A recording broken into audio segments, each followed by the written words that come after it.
Bonjour à tous et bienvenue sur notre vidéo pour en découvrir un peu plus sur les lentilles de contact. Le saviez-vous? Plus de 7 adultes sur 10 portent des lunettes ou des lentilles en France. Il est estimé que plus de la moitié de la population mondiale sera atteinte de myopie d'ici 2050. Face à ce problème, il est impératif de continuer à développer des lentilles de contact afin d'améliorer le confort d'utilisation tout en garantissant une correction adaptée à chacun.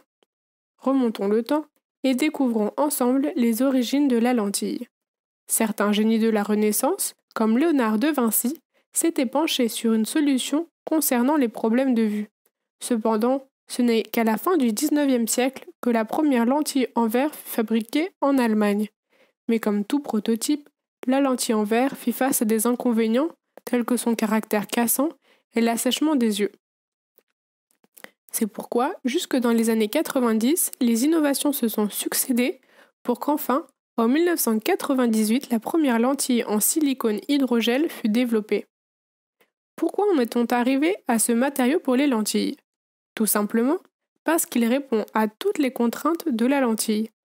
Petit récapitulatif, il faut que la lentille soit biocompatible, qu'elle a un indice de réfraction proche de la cornée, une transparence optique, qu'elle soit perméable à l'oxygène et qu'elle ait de bonnes propriétés mécaniques. Mais alors, comment explique-t-on ces propriétés? Plaçons-nous à l'échelle moléculaire et découvrons ensemble comment est synthétisé l'hydrogel. Celui-ci est obtenu par une polymérisation tridimensionnelle, c'est-à-dire que des petites molécules vont réagir entre elles pour en former des plus grosses, et ceci par l'ajout d'agents réticulants polyfonctionnels à des monomères hydrophiles, comme l'HEMA ou le TRIS. Une autre méthode permettant d'obtenir cet hydrogel est la réticulation directe de polymères solubles dans l'eau, c'est-à-dire que des liaisons covalentes vont être ajoutées entre les chaînes. Un des paramètres essentiels à l'élaboration d'un hydrogel pour une lentille est sa teneur en eau. Elle va participer au transport optimal des ions, permettant ainsi un bon apport en oxygène et une biocompatibilité élevée avec l'œil.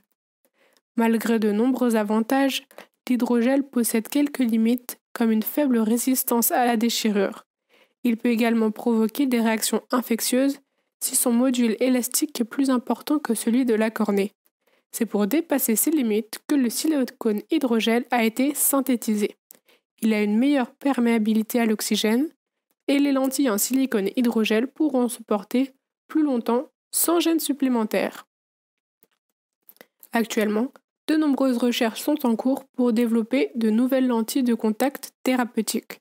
L'objectif est d'allier le côté pratique des lentilles à la thérapie du collyre en un seul objet, et ainsi permettre aux malades atteints de glaucome de se soigner.